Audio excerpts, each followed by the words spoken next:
Halo semuanya, pada video kali ini kita akan mempelajari tentang penggunaan retrofit untuk pemanggilan data dari API, kemudian ada penggunaan NPM untuk API kita, dan yang terakhir itu adalah penggunaan view binding.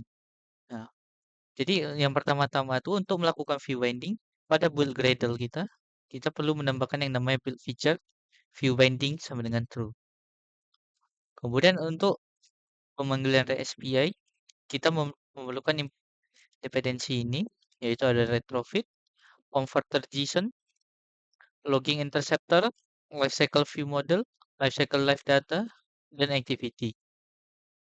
Setelah itu semua di-sync, maka kita dapat nantinya menggunakan retrofit ini. Nah, untuk penggunaan view binding, kita perlu pada fragment kita. Nah, kita perlu mendeklarasikan dua buah variabel di sini, yaitu private var underscore binding. Dia mengambil dari home fragment kita ini, yaitu fragment home binding. Kita define sebagai null, kemudian kita binding get, ambil dari ini. Nah, untuk yang biasanya itu kita menggunakan file view.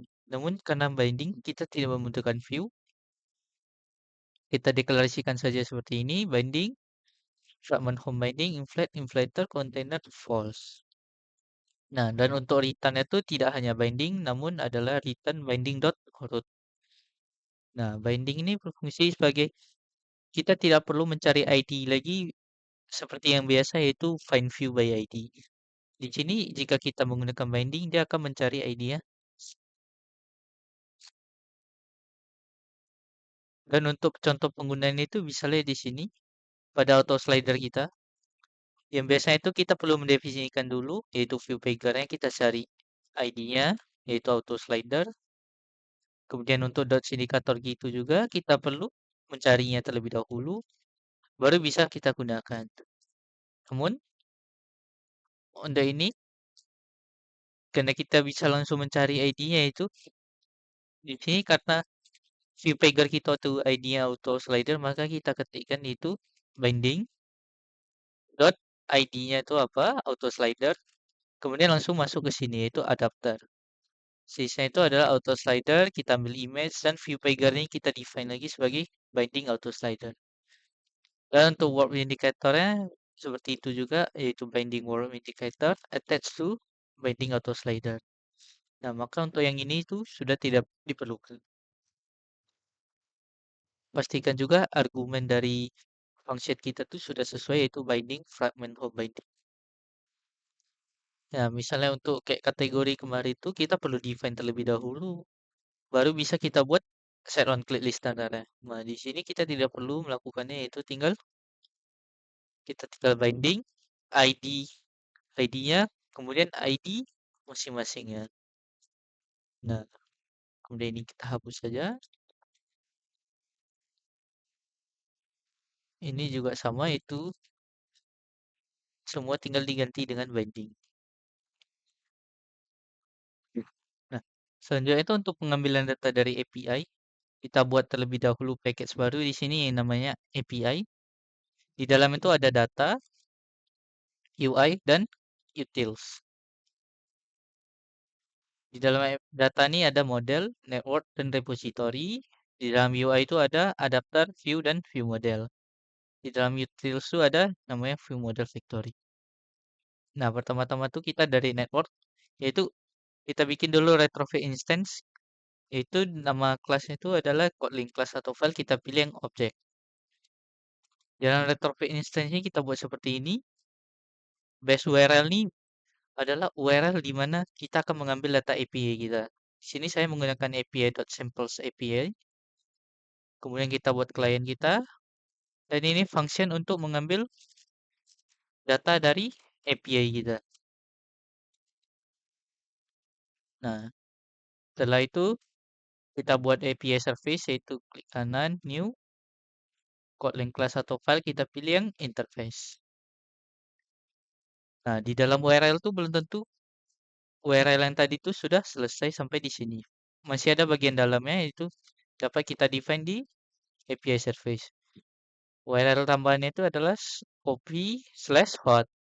Kemudian kita get coffee sesuai dari modelnya. Nah, di dalam model tuh kita bikin namanya coffee. Pastikan ini sesuai dengan data yang ingin kita ambil. Itu ada ID integer. Image-nya di sini berbentuk string karena image yang diberikan dari resepnya itu dalam bentuk URL.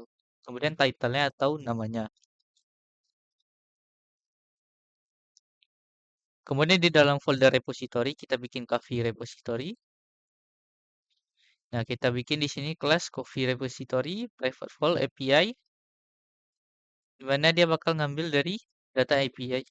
Dari API service ini dia bakal ngambil get coffee ini. Kemudian di view model kita bikin di sini kelas view model ini dia akan mencoba untuk mengambil data yang sudah diambil tadi. Kemudian di factory-nya itu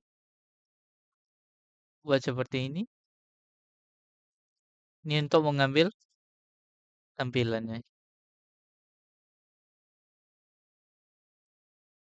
Nah, untuk penggunaannya tuh misalnya di dalam hot fragment kita ingin mengambil data dari REST API ya.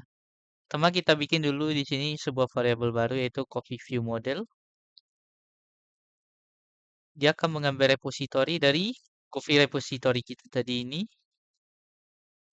Kemudian view model providernya tuh kita isi dengan view model factory dari coffee view model.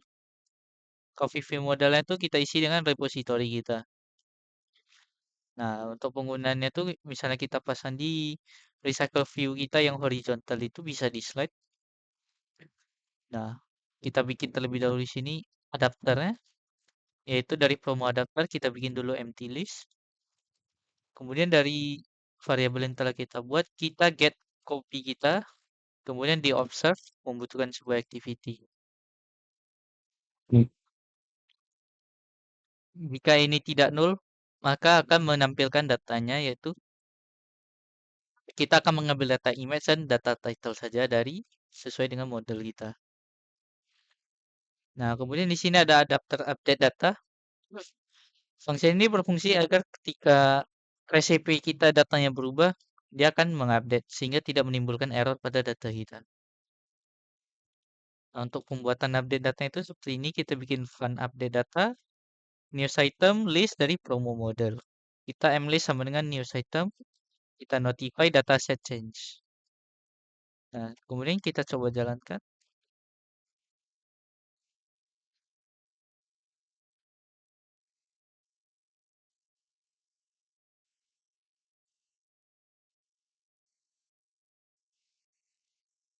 Nah, dapat dilihat di sini kita tidak perlu mendefine-nya satu-satu lagi. Nih, di dalam fragment kita hanya perlu mendefine-nya seperti ini. Dia akan mengambil datanya itu berdasarkan API kita. Nah, di sini sudah banyak sekali datanya. Namun tentu saja membutuhkan waktu untuk meloading semua gambar ini karena menggunakan recycle view. Nah, untuk view binding kita sama saja hasilnya seperti view, namun kode yang kita hasilkan itu lebih singkat dibandingkan dengan kita harus mencari ID-nya terlebih dahulu, di mana kita harus mendefinisikan sebuah variabel yang menentukan bahwa variabel ini adalah objek yang di view kita tersebut.